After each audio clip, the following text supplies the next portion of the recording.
नमस्कार दोस्तों, आज हम लोग फिर से एक नए टॉपिक को लेकर उपस्थित हुए हैं। इस टॉपिक का नाम है यूपीएससी प्रीलिम्स 2024। जैसा कि 16 जून 2024 को यूपीएससी प्रीलिम्स का आयोजन होने जा रहा है। इस एग्जाम में काफी अभ्यर्थी भाग लेंगे। अभी से मात्र लगभग 55 दिनों का समय हमारे पास है। ऐसे में हमारी रणनीति क्या होनी चाहिए, इन मुद्दों पे आज हम लोग बात करेंगे। साथ ही आज हम प्रीलिम्स से संबंधित यानी 2024 यूपीएससी प्रीलिम्स से संबंधित कुछ प्रश्नों पे चर्चा करेंगे उत्तर के साथ। चलिए चर्चा आरंभ करते हैं।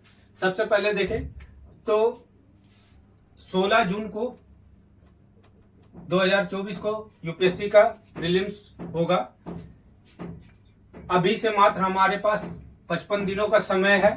तो ऐसे में समस्या आती है कि अब क्या करना चाहिए। तो दो बात निकल के आती है, या तो हम सिलेबस पे अभी 55 दिनों में सिलेबस पे फोकस करें या फिर सेट प्रैक्टिस पे जाए। तो सब यहां पर आप क्या कर सकते हैं, 30 दिनों का अभी जो समय है, 30 दिनों का जो शेष समय, 55 दिनों में 30 दिनों का समय या लगभग 25 दिनों का समय आप जो है सिलेबस पर दे सकते हैं, सिलेबस पे दे सकते हैं। और साथ ही सेट प्रैक्टिस सप्ताह में 2 से 3 सेट जरूर लगाए, 2 से 3 सेट। और सिलेबस में महत्वपूर्ण रूप से एनसीईआरटी को कम से कम 2 से 3 बार आप रिवाइज करें। एनसीईआरटी को 2 से 3 बार रिवाइज करें, जो कि अगर आपका बेसिक मजबूत रहेगा तो प्रीलिम्स के पेपर को हल करने में आपको काफी सहायता मिलेगी। साथ ही करंट अफेयर्स को बार बार रिवाइज करें। लगभग अप्रैल महीने तक का अप्रैल महीने लास्ट तक का, पिछले अप्रैल से उठाए और इस माह का, इस साल का अप्रैल तक के पेपर को बार बार रिवाइज करें, ताकि आपके करंट अफेयर्स भी क्या हो, उस पे भी एक पकड़ बनते चला जाए। सेट प्रैक्टिस करते समय 3 बातों को ध्यान देना है। सबसे पहले तो है, जब सेट प्रैक्टिस करते हैं तो उसमें इजी प्रश्नों को सबसे पहले हल करेंगे, उसके बाद मीडियम प्रश्नों को हल करेंगे, उसके बाद हार्डर प्रश्नों को हल करेंगे, या निगेटिव मार्क्स होने के कारण हम स्किप करके निकल जाएंगे। ठीक है। क्वेश्चन बैंक को सेट प्रैक्टिस में अनिवार्य बनाएं। क्वेश्चन बैंक को बार बार हल करें, बार बार उसका अवलोकन करें, जिससे काफी संभावना रहती है कि यूपीएससी अगर प्रश्न दोहराती है तो वो प्रश्न आपका गलत ना हो। फिर मार्केट सेट को जब हल करते हैं, जब बनाते हैं, तो उसमें से कुछ प्रश्न ऐसे आते हैं जो आपने कभी पढ़ा ही ना हो, तो उसके संदर्भ में आप शॉर्ट नोट्स बना सकते हैं। इसके बाद एक प्रेशर फीवर आता है। अब जैसे जैसे लोगों का एग्जाम नजदीक आ रहा, तो एग्जामिनेशन नजदीक आता है, लोगों को बुखार या डिहाइड्रेशन या अदर की समस्या स्टार्ट हो जाती है। ये भी एक काफी हर्डल होता है कुछ अभ्यर्थियों को एग्जाम के दौरान, और एग्जाम से पहले ये सब समस्या उत्पन्न होती है, जिसके कारण वो पेपर में अपना बेस्ट परफॉर्मेंस देने से चूक जाते हैं। तो ये इसे अभी कैजुअल में ना ले। अगर ऐसा कुछ हो रहा, प्रेशर के कारण डिहाइड्रेशन की समस्या, फीवर की समस्या या अन्य किसी प्रकार की समस्या उत्पन्न हो रही है, तो तुरंत आप डॉक्टर से संपर्क करें और बेहतर, ताकि आप अपने एग्जाम को में बेहतर परफॉर्मेंस कर सके। अब खास करके जब एग्जामिनेशन के एक दिन पूर्व वाली रात बहुत घातक वाली रात होती है, जिसमें से काफी लोगों को प्रेशर के कारण या तो नींद नहीं आती है, या तो अन्य तरह का समस्या से, कुछ एंजाइटी से ग्रसित हो जाते हैं, जिसके कारण नेक्स्ट डे वो पेपर में परफॉर्मेंस नहीं कर पाते हैं। अच्छी तैयारी होने के बावजूद बहुत लोगों के साथ ये समस्या रहती है। तो इसके लिए आप अभी से ही डॉक्टर से सलाह लें या अपने दिनचर्या में सुधार लाए अगर इस प्रकार का कोई समस्या आप में सिम्टम दिख रहा तो। सेकेंड पेपर के संबंध में यानी सी सेट पेपर 2 के संदर्भ में कैजुअल अप्रोच से बचे। जैसा कि पिछले साल का पेपर में देखा गया है कि अधिकांश लोग पेपर 2 में ही पास ही नहीं कर पाए थे, जिसके कारण जो है उनका फर्स्ट पेपर अच्छा होने के बावजूद भी चेक नहीं हो पाया। तो अभी से ही पेपर 2 के संदर्भ में एक सेट डेली प्रैक्टिस करें, एक सेट। और जो मैथ या रीजनिंग के सवाल आप गलत किए उसे बार बार बनाए। एक ही सवाल, जैसे आप कोई सेट लगाए 2 + 2 - 2 ऐसे करके कोई सवाल सिंपल से मान लीजिए आया और उसमें आप गलत कर गए, तो उसे बार बार उसी सेट के सवाल को बार बार बनाए।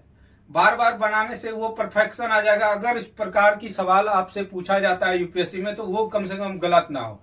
केवल कंप्रीहेंशन के भरोसे बहुत लोग चले जाते हैं कि हम कंप्रीहेंशन, लेकिन यूपीएससी की कंप्रीहेंशन इतना टफ होती है, लॉजिकली इतना टफ होती है कि आंसर एग्जैक्ट निकाल पाना सब में संभव नहीं होता है। तो इसलिए केवल कंप्रीहेंशन के भरोसे ना जाएं, आप लोग मैथ और रीजनिंग के सवालों को बार बार बनाएं। इसे टॉनिक के रूप में ले। 10 मिनट जब जीएस का सवाल हल करते करते थक जाए तो रिफ्रेशमेंट के तौर पे आप मैथ के सवाल या रीजनिंग के सवालों को हल करें। और ऐसा करने से ये अभी से परफेक्शन आ जाएगा ताकि आप सी सेट पेपर 2 को आसानी से क्वालिफाई कर जाए। फिर है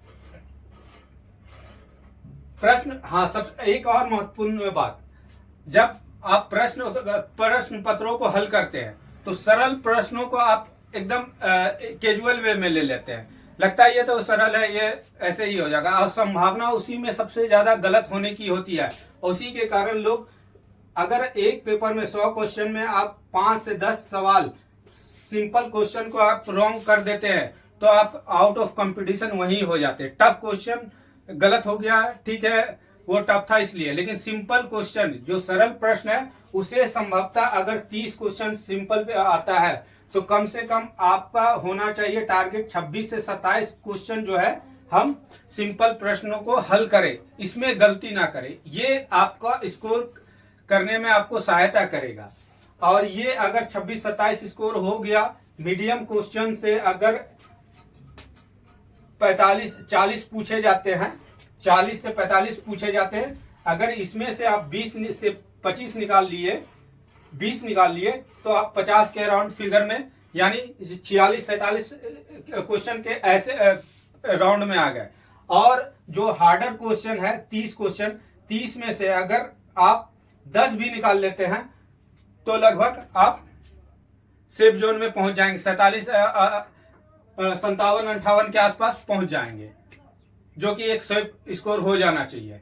तो इस तरह से प्रश्न पत्रों को सिंपल वे में सिंपल क्वेश्चनों, प्रश्न पत्र के सिंपल क्वेश्चनों को आप हल्के बना ले, उन प्रश्नों को ध्यान से पूर्वक पढ़े और थोड़ा सा स्थिर होकर उसमें टिक लगाए ताकि कम से कम गलत हो। पॉलिटी का एक क्वेश्चन देखते हैं। भारतीय संविधान के अनुच्छेद 21 के तहत निम्न अधिकार को मौलिक अधिकार के रूप में शामिल किया गया है। ऑप्शन नंबर 1 देख रहे हैं, जलवायु परिवर्तन के प्रतिकूल प्रभावों से मुक्त होने का अधिकार, नींद का अधिकार, भोजन का अधिकार, हिरासत में शोषण के विरुद्ध अधिकार, शोर प्रदूषण से मुक्ति का अधिकार, सूचना का अधिकार। अब कहा जा रहा है कि उपरोक्त में से कौन सा कथन सही है या सत्य है। तो केवल 2, 3, 4, 5, 2, 3, 4, 5। दूसरा बोल रहा है केवल 1, 2, 3, 4, 5। तीसरा बोल रहा है सभी सत्य हैं। और चौथा बोल रहा है 1, 2, 3, 4, 6। तो इस प्रश्न में देखें तो इस प्रश्न में अभी हाल ही में सुप्रीम कोर्ट के द्वारा एम के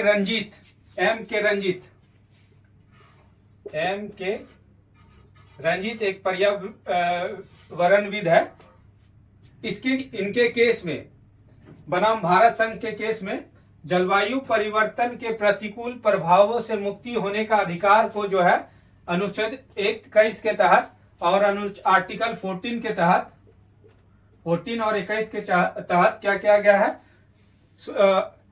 मौलिक अधिकार के रूप में शामिल कर दिया गया है। इस कारण ये सभी सत्य है।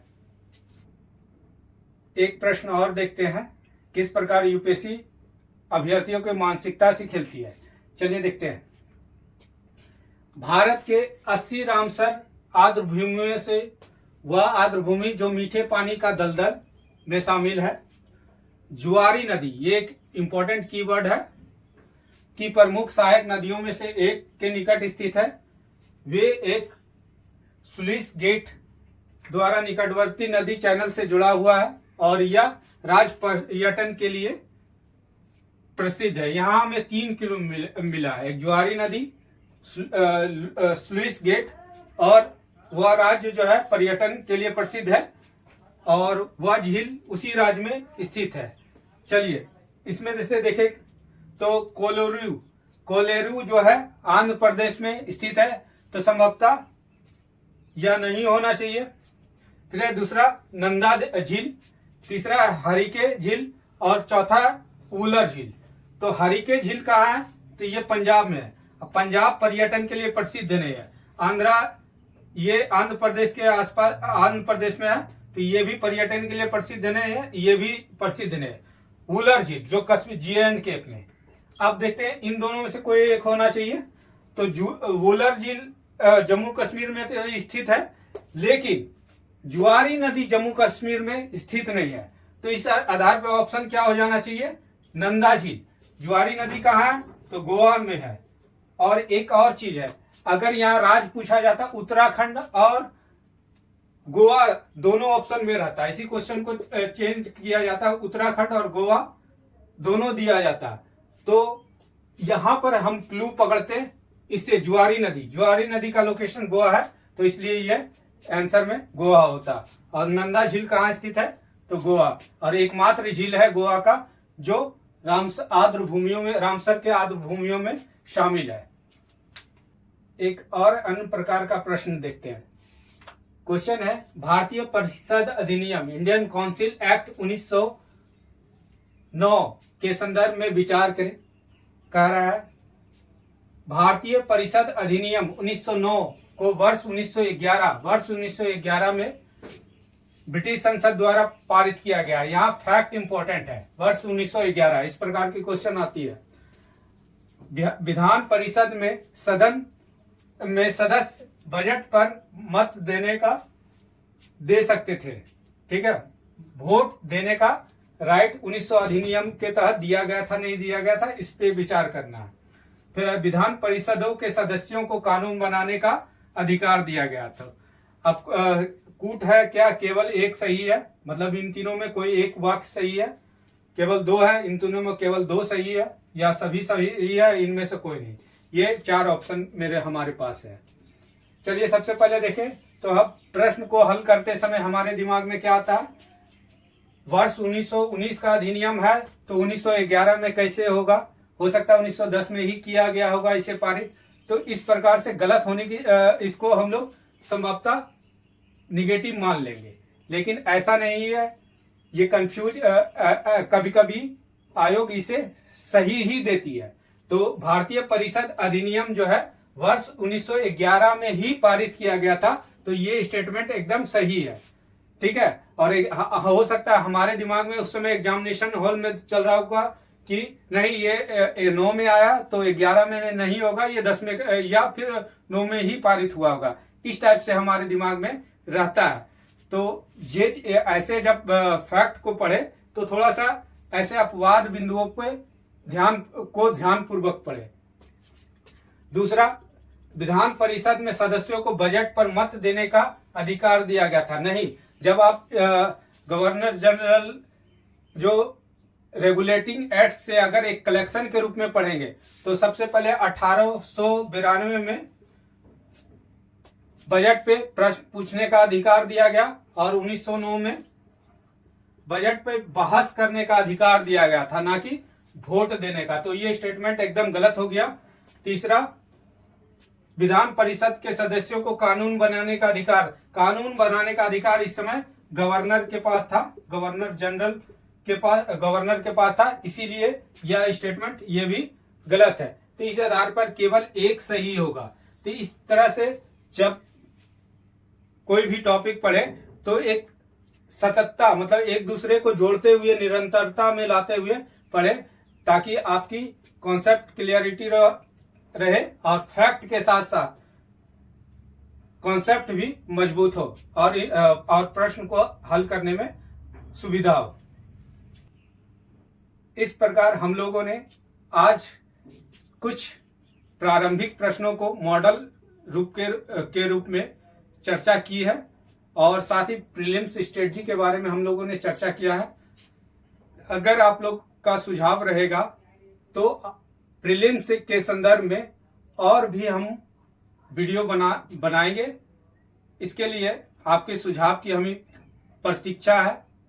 तब तक के लिए धन्यवाद।